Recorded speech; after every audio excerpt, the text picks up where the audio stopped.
احکامات ہم پر فرض ہیں، اسی طرح ماں باپ کا احترام بھی ہم پہ فرض ہے۔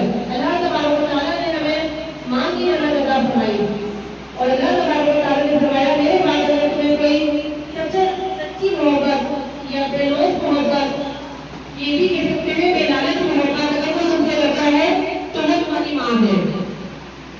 بے لالچ محبت ہم سے اس دنیا میں کون کرتا ہے؟ ہمارے ماں باپ۔ باپ ہمارے لیے دن رات ایک کر دیتا ہے، دن رات محنت کرتا ہے۔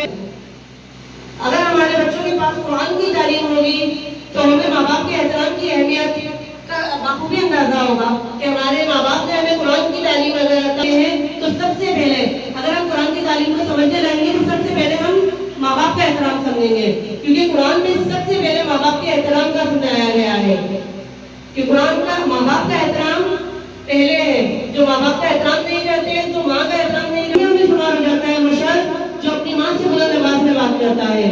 قبر کا عذاب نازل ہوتا ہے اس پہ جو اپنے ماں باپ کی عزت نہیں کرتا۔ تا قیامت اس کی روح بھٹکتی رہے گی اور سکون نہیں ملے گا تو ماں باپ کا احترام نہیں کرتا۔ اس کی عبادتیں قبول نہیں ہوتی جس سے اس کے ماں باپ خوش نہیں ہوتے۔